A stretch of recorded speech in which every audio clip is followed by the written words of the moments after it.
Bayangkan, kamu menyaksikan sendiri mayat ibumu digali dan dibakar oleh orang yang paling dihormati di kampung, Pak Haji, sang tokoh agama. Tapi yang lebih mengerikan, ternyata rahasia di balik perbuatannya bisa mengubah segalanya, termasuk jati dirimu sendiri. Siapkah kamu membuka tabir kelam sebuah keluarga yang selama ini diselimuti kebohongan? Namaku Raffi. Usia 12 tahun. Dan hari itu, aku mengubur ibuku dengan tanganku sendiri. Hujan turun pelan sejak pagi, rintik-rintiknya seperti bisikan langit yang ikut berduka. Tapi tak ada payung di atas kepala kami, hanya daun pisang yang dibelah dua, dipegang Pak RT sambil menatap tanah seperti sedang malas berada di sana. Di belakangku cuma ada beberapa orang. Bu Yuyun tetangga depan rumah, Pak Lurah yang datang karena merasa perlu, dan 2 lelaki kampung yang disuruh menggali liang.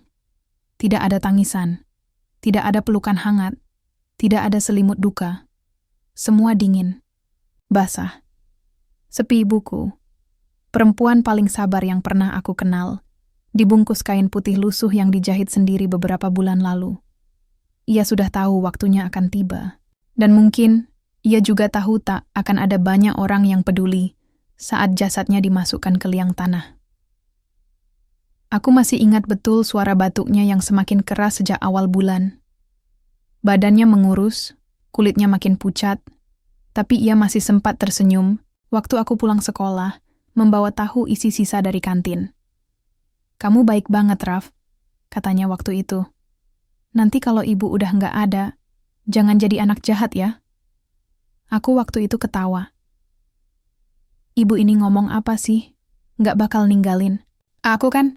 Tapi ternyata, ditinggal itu nggak selalu butuh izin. Sebelum menghembuskan napas terakhir, ibu cuma minta satu hal. Kalau aku mati, jangan biarkan orang-orang menyentuh badanku sembarangan. Kamu yang mandiin ya, Nak. Jangan malu. Aku bingung waktu itu. Tapi akhirnya, dibantu Bu Yuyun, aku lakukan juga. Tanganku gemetar waktu menyiramkan air ke tubuh ibu yang dingin dan kaku.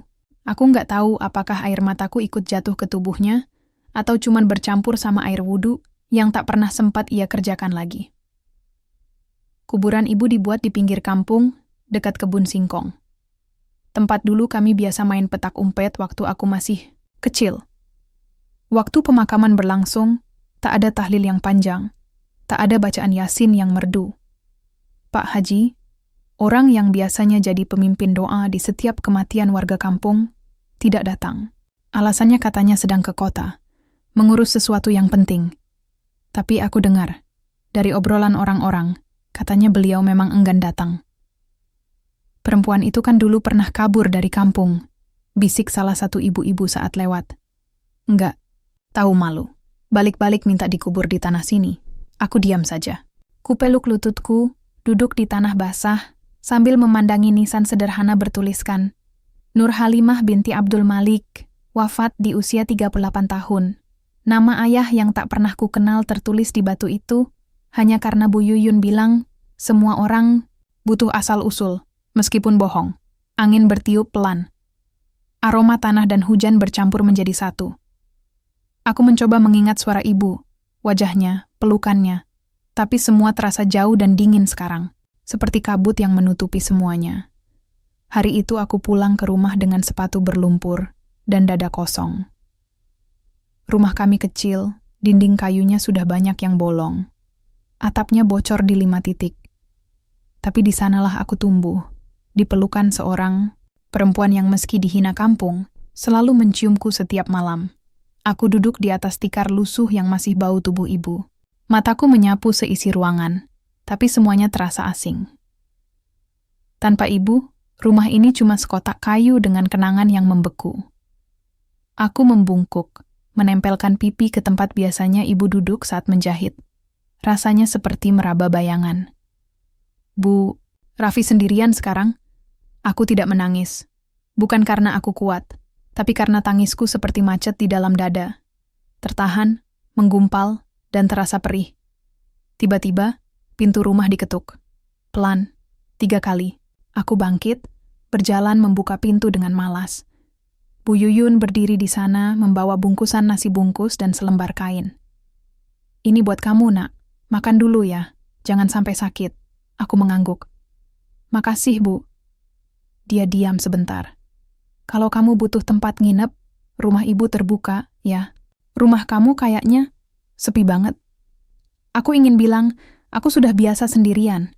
Tapi entah kenapa aku cuma menjawab, "Nggak apa-apa, Bu. Raffi masih di sini aja, sama ibu." Ia tersenyum, lalu pergi. Aku menatap nasi bungkus itu. Isinya nasi putih, tahu goreng, dan sambal. Sederhana. Tapi rasanya pahit waktu masuk mulut. Entah karena nasinya dingin, atau karena aku makan sambil menahan tangis. Malamnya, aku tidur sambil memeluk bantal bekas ibu. Aroma sabunnya masih tersisa sedikit. Di luar, hujan belum juga berhenti. Dan di dalam hatiku, badai baru saja mulai. Sudah 3 malam sejak ibu dikubur. Tapi mataku belum bisa tidur dengan tenang. Setiap kali memejamkan mata, wajah ibu muncul, kadang sedang tersenyum lembut. Kadang pucat dengan mata tertutup, seperti saat terakhir aku melihatnya sebelum kafannya dilipat rapi. Kadang juga samar, hanya bayangan yang berdiri di ujung dapur, memanggil namaku pelan, "Raffi." Aku bangun dan duduk. Dada masih terasa berat. Di luar, hujan akhirnya berhenti malam ini. Udara terasa dingin, menusuk ke tulang-tulangku yang belum terbiasa tidur tanpa suara batuk ibu. Tapi malam ini ada suara lain, pelan, duk, duk. Awalnya kupikir hanya suara tikus lari-lari di atap. Tapi suara itu makin jelas, seperti suara benda berat yang menghantam tanah. Dan itu datang dari arah belakang rumah, dari kebun, dari arah makam. Aku merapatkan selimut ke tubuhku, berdiri pelan-pelan. Kaki telanjangku menyentuh lantai yang dingin saat aku berjalan ke jendela. Kubuka sedikit. Mataku menyesuaikan dengan gelapnya malam. Lalu aku lihat cahaya api kecil dan sosok-sosok hitam yang bergerak di tanah pemakaman. Ada 3 orang, salah satunya mengenakan baju putih panjang. "Pak Haji?" Aku memicingkan mata. Betul. Itu Pak Haji. Orang yang katanya terlalu sibuk untuk datang ke pemakaman ibu. Ia berdiri dengan tangan di belakang, diam seperti patung. 2 orang lainnya menggali tanah. Cangkul mereka masuk dan keluar dari tanah, dengan suara pelan tapi ritmis. Duk, duk, duk. Aku membeku di balik jendela. Ini tengah malam, dan mereka menggali makam ibu. Lidahku tercekat. Aku ingin berteriak, tapi suara tertahan di tenggorokan. Ingin berlari, tapi kakiku seperti mengakar ke tanah. "Apa-apaan ini?" bisikku sendiri. Mereka terus menggali. Lalu beberapa menit kemudian, kain kafan putih itu muncul dari tanah. Dibungkus karung, diangkat pelan-pelan. Salah satu dari mereka menuangkan cairan dari botol. Pak Haji maju, membacakan sesuatu. Bukan doa, bukan ayat. Aku tak mengerti. Lalu korek dinyalakan. Api menyambar cepat. Kain kafan itu terbakar di atas lubang makam. Cahaya merah oranye menyala terang di tengah kegelapan malam. Asap mengepul. Bau daging dan kain terbakar menerobos masuk ke jendela. Menusuk hidungku. Aku menjerit dalam hati. Mataku membelalak. Air mata keluar begitu saja. Itu ibu. Itu ibu. Pikirku. Aku ingin lari ke sana, meneriaki mereka, memadamkan api itu dengan tubuhku. Tapi aku hanya bisa berdiri, terdiam, menyaksikan tubuh ibuku berubah jadi abu di depan mataku. Besok paginya, aku hanya bisa duduk di lantai rumah dengan tatapan kosong. Aku tidak makan, tidak mandi, tidak bicara. Kepala rasanya penuh suara cangkul dan suara api. Aku masih belum yakin, apakah yang kulihat semalam nyata, atau mimpi buruk sampai akhirnya Bu Yuyun datang lagi. Wajahnya lebih tegang dari biasanya. "Raffi, kamu lihat ya?" Aku menoleh pelan. Bibirku gemetar. Ibu dibakar. Bu Yuyun langsung memelukku. Aku menangis keras kali ini. Tidak peduli suara, tidak peduli air liur.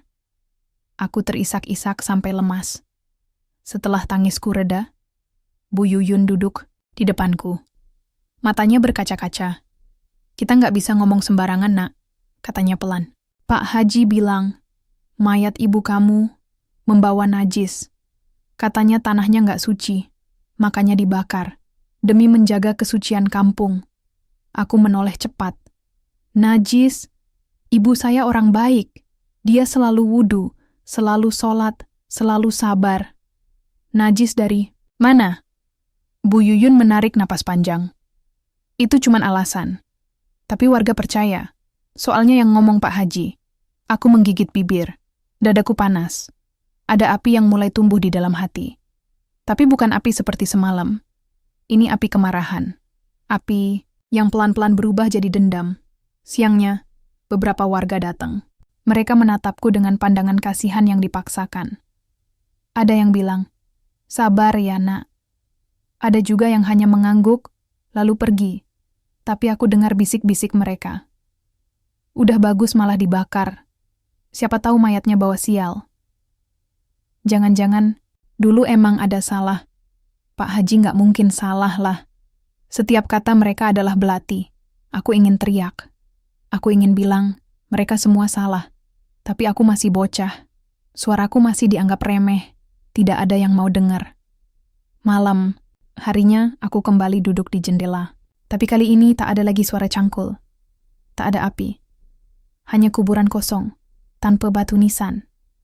Tanpa tanda. Tanahnya sudah rata. Seolah tak pernah ada apa-apa di sana. Seolah ibuku tak pernah hidup di dunia ini. Hari-hari setelah mayat ibu dibakar, suasana kampung seperti berubah menjadi lautan bisu yang penuh tatapan tajam. Aku merasa seperti kambing hitam yang disorot lampu senter terus-menerus. Walaupun aku cuma anak kecil yang baru kehilangan ibu. Raffi, sabar ya, Nak, ucap Pak RT ketika aku melewati rumahnya.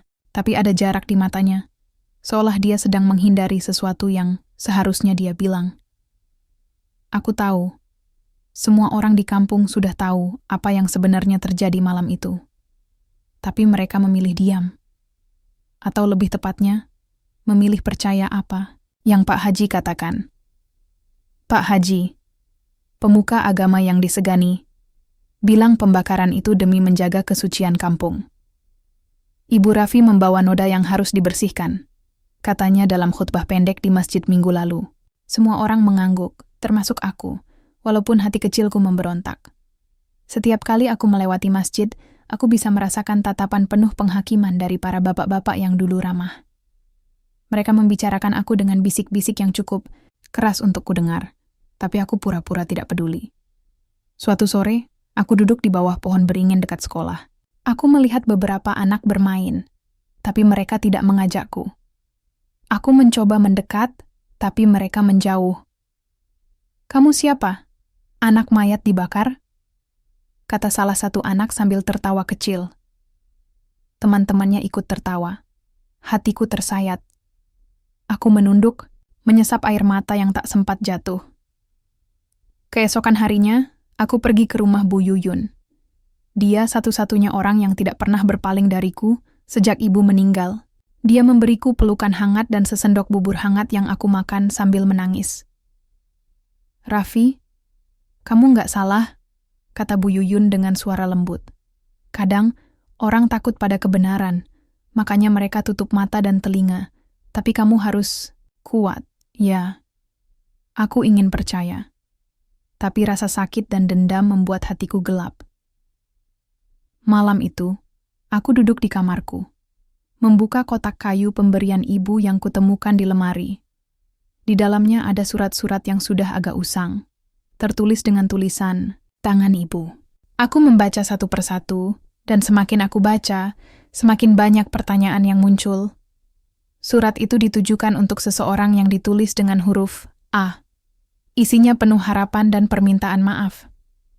Ada kata-kata seperti, maafkan aku, A. Aku harus pergi demi kamu dan anak kita. Aku makin bingung. Siapa A? Kenapa ibu menyembunyikan sesuatu dari aku? Aku menyimpan surat itu dalam dada, bersumpah akan mencari tahu kebenarannya. Hari demi hari berlalu. Aku mulai mengamati Gerak-gerik Pak Haji. Dia semakin sering duduk di depan masjid, mengawasi warga dengan tatapan tajam. Wajahnya yang dulu terlihat teduh kini berubah dingin seperti batu. Aku tak tahu harus bagaimana. Tapi satu hal yang aku yakin, aku tidak bisa membiarkan semuanya berlalu begitu saja. Ada yang salah. Dan aku harus tahu. Aku menarik napas dalam-dalam, mencoba mengusir rasa takut. Kamu bisa, Raf, bisiku pada diri sendiri. Ini bukan cuma tentang ibu. Ini tentang siapa kamu sebenarnya. Pagi itu, aku bangun dengan kepala penuh pertanyaan yang tak kunjung reda. Surat-surat ibu yang kubaca semalam masih membayang di pikiranku, seperti bayangan yang tak bisa hilang walau sudah aku coba usir. Siapakah A itu? Dan kenapa ibu menyebut anak dan harus pergi demi dia? Aku merasa seperti terseret ke dalam pusaran misteri yang lebih besar dari yang bisa aku bayangkan. Aku tahu, untuk menemukan jawabannya, aku harus mulai mencari dari akar yang paling dalam, kampung ini. Aku berjalan menyusuri gang kecil dekat rumah, menyapa beberapa tetangga yang aku kenal. Tapi kali ini aku lebih hati-hati, karena aku tahu rahasia ibuku tidak boleh bocor. Kalau sampai ketahuan, bisa-bisa aku yang jadi sasaran berikutnya. Aku duduk di depan warung kecil milik Pak Sigit, seorang lelaki paruh baya yang dikenal banyak tahu tentang warga kampung. Aku memberanikan diri bertanya, "Pak, ibu saya dulu pernah kerja di mana waktu muda?" Pak Sigit mengangkat alisnya, lalu menatapku dengan tatapan penuh arti. "Ibumu? Nur Halimah ya? Dulu dia kerja di rumah Pak Haji kalau enggak salah." Hatiku berdegup kencang. Rumah Pak Haji? Itu nama yang sama dengan orang yang menggali dan membakar mayat ibu. Di rumah Pak Haji? Aku mengulangi dengan suara pelan, seperti takut mendengar jawabannya sendiri. Pak Sigit mengangguk. "Iya, anak muda. Dulu suka bilang ibu kamu itu pembantu yang setia. Tapi ada juga yang bilang ada cerita lain. Tapi itu cuma gosip. Orang-orang enggak mau membicarakannya terlalu keras. Aku tahu, aku harus tahu lebih banyak. Tapi aku juga tahu, kampung ini punya cara tersendiri untuk menjaga rahasia." Malam itu, aku pergi ke masjid. Aku duduk di pojok, menunggu Pak Haji selesai mengajar ngaji. Aku ingin bertanya, tapi hatiku terlalu takut. Pak Haji adalah orang paling disegani di kampung. Apa jadinya jika aku menuduhnya? Pak Haji keluar dari masjid dengan langkah pelan. Aku berdiri, mendekatinya. "Pak Haji, saya ingin tanya tentang ibu saya." Pak Haji berhenti, menatapku dengan mata yang sulit kubaca. "Kenapa, Raffi? Apa yang kamu ingin tahu?" Aku mengumpulkan keberanian. "Apa benar ibu saya pernah bekerja di rumah Bapak?" Wajah Pak Haji berubah, matanya menyipit. "Ibumu adalah bagian dari masa lalu yang sebaiknya kau lupakan, Nak. Untuk kebaikanmu dan kebaikan kampung ini." Aku terpaku. "Masa lalu apa, Pak? Kenapa Bapak membakar mayat ibu saya?" Pak Haji menatapku dingin. "Itu urusan lama. Jangan kau buka luka yang sudah sembuh." Aku mundur, dada sesak. Tapi aku tahu, aku tidak akan berhenti sampai semuanya terungkap. Hari-hari berikutnya, aku mulai mengorek informasi dari warga lain. Tapi yang kutemukan hanyalah bisik-bisik, tatapan menghindar, dan pintu-pintu yang tertutup rapat. Raffi kecil mulai merasakan betapa sulitnya mencari kebenaran di tengah kebohongan dan ketakutan. Namun, satu hal yang pasti, semakin dalam aku menyelam, semakin aku tahu ada sesuatu yang sangat besar dan gelap di balik wajah suci Pak Haji. Aku sudah mulai lelah. Setiap kali aku bertanya, selalu ada dinding yang menghadang.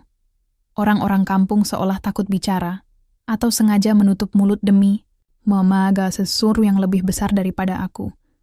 Tapi aku tidak bisa berhenti. Aku harus tahu. Tentang ibu, tentang Pak Haji. Tentang masa lalu yang membuat ibu harus dibakar seperti itu. Suatu sore, aku bertemu dengan Pak Amin, kakek tua yang sering duduk di bawah pohon jambu di ujung kampung. Aku sudah lama ingin bertanya padanya, karena aku dengar dulu ia adalah orang yang cukup dekat dengan keluarga Pak Haji. Aku duduk di sampingnya, Pak Amin, apakah Bapak tahu sesuatu tentang ibu saya atau tentang Pak Haji?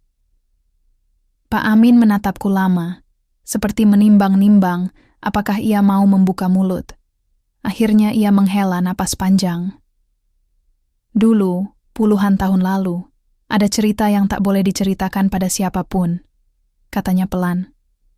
Ibumu, dia bukan sembarang perempuan biasa di kampung ini. Aku menelan ludah, mencoba menyerap setiap kata. Dia anak dari hubungan terlarang antara Pak Haji dan seorang perempuan miskin. Hubungan yang disembunyikan dari semua orang, bahkan keluarga sendiri. Hatiku berdegup kencang. Apa? Pak Haji? Ayah ibu? Pak Amin mengangguk. Iya, Nak. Ibumu anak Pak Haji yang dulu. Tapi karena aib itu, ibu kamu diusir, dipaksa pergi meninggalkan kampung. Semua di sini sepakat untuk menyimpan rahasia itu, demi menjaga nama baik. Aku menggenggam tangan Pak Amin. Lalu kenapa ibu saya kembali? Kenapa Bapak membakar mayatnya? Pak Amin menunduk. Karena Pak Haji takut rahasia itu terbongkar. Dia lebih memilih membakar mayat anaknya sendiri daripada kehormatan yang selama ini dia pertahankan. Aku terdiam, hampir tidak percaya dengan apa yang kudengar. Semua rasa sakit dan dendam dalam dada seperti meledak menjadi amarah yang tak terkendali. Tapi aku cucu Pak Haji, aku bergumam. Aku darah dagingnya. Pak Amin mengangguk pelan. Kebenaran itu pahit, Nak. Tapi kamu harus kuat. Aku berdiri. Dada terasa penuh. Ini bukan cuma tentang aku atau ibu. Ini tentang keadilan. Tentang membongkar kebusukan yang selama ini terselubung rapi. Aku berjanji pada diri sendiri. Aku tidak akan berhenti sampai semuanya terbuka. Udara pagi terasa berat, seperti menunggu ledakan yang tak terhindarkan. Aku melangkah pelan menuju rumah Pak Haji. Jantungku berdebar keras. Ini bukan sekadar kunjungan biasa. Ini pertemuan yang sudah lama kubayangkan dan kutakutkan. Pintu rumah Pak Haji terbuka. Dia berdiri di sana, dengan wajah yang dingin dan mata yang menusuk. Raffi, suaranya rendah tapi penuh wibawa. Apa yang membuatmu datang ke sini? Aku mengumpulkan semua keberanian. Pak Haji, saya ingin tahu kebenaran tentang ibu saya. Tentang kenapa Bapak membakar mayatnya. Pak Haji menghela napas panjang, seolah beban berat selama puluhan tahun menumpuk di dadanya. Raffi, ada hal-hal yang lebih baik kau tidak tahu. Aku melakukan itu demi kampung, demi menjaga kehormatan yang tak ternilai. Apa kehormatan itu lebih penting daripada nyawa ibu saya? Atau daripada aku? Saya cucu Bapak, darah daging Bapak. Suaraku mulai meninggi, mata penuh air tapi juga bara kemarahan. Pak Haji menatapku tajam. Kau hanya anak kecil yang belum mengerti dunia ini. Dunia orang dewasa penuh kompromi dan pengorbanan yang pahit. Aku menatap balik. Kalau itu benar, kenapa Bapak tidak pernah bicara? Kenapa memilih jalan gelap itu? Dia melangkah mendekat, wajahnya kaku. Karena aku takut, Raf. Takut rahasia itu menghancurkan segalanya. Aku memilih membakar masa lalu supaya tidak ada yang tahu. Dan aku menyesal. Tapi tidak ada jalan lain. Aku merasakan campuran benci dan kasihan. Orang yang kutakuti sekaligus orang yang membuatku kehilangan segalanya. Tapi aku tidak akan diam. Aku akan membuka semuanya. Demi ibu, demi diri saya sendiri, dan demi kebenaran. Suaraku gemetar tapi tegas. Pak Haji menatapku lama. Kemudian, dengan suara serak, dia berkata, "Kalau begitu, persiapkan dirimu menghadapi akibatnya. Dunia ini bukan hanya hitam dan putih." Kami berdua terdiam. Aku tahu, ini baru awal dari badai yang akan mengguncang kampung ini. Tapi aku juga tahu, aku tidak sendiri lagi.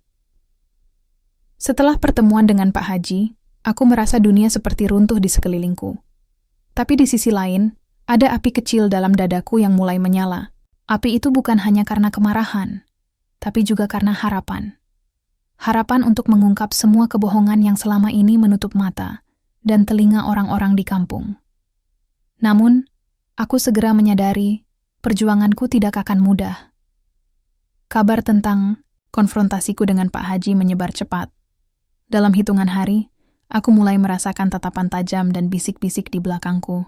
Teman-temanku yang dulu ramah mulai menghindar, bahkan beberapa menolak untuk berbicara denganku. "Raffi, kamu harus hati-hati," kata Bu Yuyun saat kami bertemu di pasar. Pak Haji tidak main-main, dia punya pengaruh besar. Aku hanya mengangguk, tapi hatiku memberontak.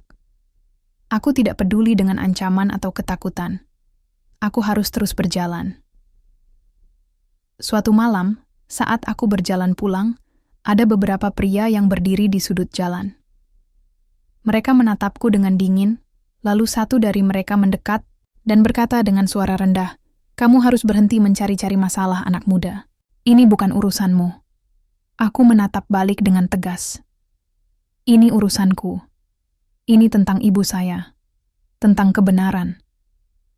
Mereka tertawa sinis, lalu pergi meninggalkanku dengan ancaman yang tersimpan di udara malam. Aku tahu itu hanya permulaan. Di tengah ketegangan yang semakin memuncak, aku mendapat dukungan tak terduga dari beberapa orang tua di kampung yang mulai merasa gelisah dengan kebohongan yang lama terpendam. Mereka mulai berbicara dengan hati-hati, memberi petunjuk tentang masa lalu Pak Haji dan ibuku. Suatu hari, aku bertemu dengan Bu Lila, seorang wanita paruh baya yang pernah bekerja di rumah Pak Haji bersama ibu. Dia bercerita tentang ibu dengan mata berkaca-kaca. "Ibumu..." Dia wanita yang kuat, Raffi, tapi hidupnya penuh penderitaan karena kebohongan dan aib yang dibebankan kepadanya. Cerita Bu Lila membuka mataku lebih lebar. Aku sadar, aku bukan hanya melawan satu orang, tapi sebuah sistem kebohongan yang telah lama tertanam di kampung ini. Malam itu, aku duduk sendiri di bawah langit penuh bintang. Aku mengangkat wajahku ke atas, mencari jawaban. Kenapa semuanya harus seperti ini? Aku bertanya pada angin. Tapi aku tahu, jawabannya ada dalam hatiku sendiri. Aku harus terus berjuang, walau badai datang menerpa. Malam itu, langit kampung tampak kelabu, seperti ikut merasakan beban yang kupikul. Aku berdiri di halaman masjid, tempat yang selama ini menjadi saksi bisu segala rahasia dan kebohongan. Kali ini, aku tidak sendiri. Beberapa orang yang mulai percaya padaku berkumpul, membawa keberanian yang aku harap bisa mengguncang pondasi palsu yang selama ini berdiri kokoh. Aku menatap Pak Haji yang berdiri di depan kami. Wajahnya tetap dingin, tapi ada sedikit retakan di matanya. Kampung ini layak tahu kebenaran. Suaraku bergetar tapi tegas. Ibu saya adalah anak dari hubungan terlarang antara Pak Haji dan perempuan miskin. Dia dikucilkan, dibakar mayatnya, demi menjaga nama baik yang palsu.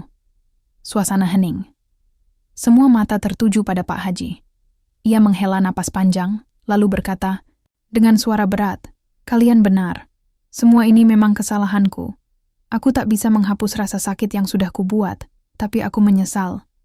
Tetes air mata jatuh dari matanya, mengalir di pipi, yang selama ini selalu terlihat tegas dan tak tergoyahkan. "Bukan aku saja yang bersalah," lanjutnya, "tapi aku yang harus bertanggung jawab. Aku membakar mayat itu karena takut rahasia, itu menghancurkan segalanya. Tapi aku salah. Kebenaran harus diungkap, walau itu menyakitkan. Aku merasakan beban yang selama ini kupikul sedikit terangkat. Namun, perasaan campur aduk memenuhi dada. Ada amarah, ada luka, tapi juga ada harapan." Warga kampung mulai berdiskusi, membuka mata dan telinga mereka untuk menerima kenyataan. Aku tahu jalan masih panjang. Tapi malam itu, api pengakuan itu mulai membakar kebohongan yang selama ini menyelimuti kampung. Aku menatap langit, mengucapkan doa untuk ibu dan untuk masa depan yang lebih jujur. Hari-hari setelah pengakuan Pak Haji berjalan dengan suasana yang berat dan penuh kegelisahan. Kampung yang dulu sepi dan tertutup kini mulai ramai dengan percakapan, perdebatan dan juga kebingungan. Aku berjalan di antara warga yang mulai membuka matanya. Namun beberapa masih memilih menyangkal dan mempertahankan citra lama. Aku merasa seperti berdiri di persimpangan jalan yang sulit. Sebagian orang mulai mendukungku, memberi semangat agar kebenaran tidak terkubur lagi. Tapi ada juga yang memandangku dengan penuh curiga. Bahkan ada yang menyindir aku sebagai pembawa malapetaka.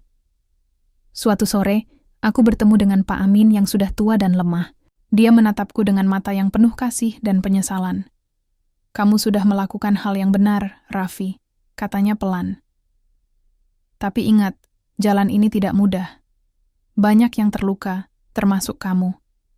Aku mengangguk, menyadari bahwa perjuangan ini bukan hanya melawan orang lain, tapi juga melawan rasa sakit di dalam diri sendiri. Pak Haji, meskipun telah mengakui kesalahannya, mulai menarik diri dari kehidupan kampung. Dia terlihat lelah dan tertutup, sering menghabiskan waktu sendirian di rumahnya. Aku kadang merasa iba, walau luka yang dia buat begitu dalam. Namun aku tahu, ini adalah konsekuensi yang harus dia tanggung. Di balik semua itu, aku mulai merasakan sebuah kekuatan baru tumbuh dalam diriku. Kebenaran yang telah terungkap membuatku lebih tegar, lebih yakin bahwa aku harus terus berjalan, meski jalan ini berliku dan penuh duri. Aku memandang langit senja, menghirup udara yang mulai hangat. Mungkin abu itu sudah berserakan, tapi dari abu itu, hidup baru harus tumbuh. Udara pagi kali ini terasa berbeda. Ada semangat baru yang mengalir di kampung yang dulu sunyi dan penuh rahasia. Aku berjalan menyusuri jalanan yang sudah mulai ramai dengan suara tawa dan obrolan ringan. Meskipun bekas luka masih ada, tapi kini ada ruang untuk perubahan. Hari ini aku berdiri di depan rumah ibu, yang dulu menjadi saksi bisu perjuangan dan penderitaannya. Aku menaburkan bunga di tempat itu, sambil berbisik, "Ibu, aku sudah membawa kebenaran. Tidak ada lagi yang tersembunyi. Aku janji akan terus menjaga nama baikmu dengan cara yang benar."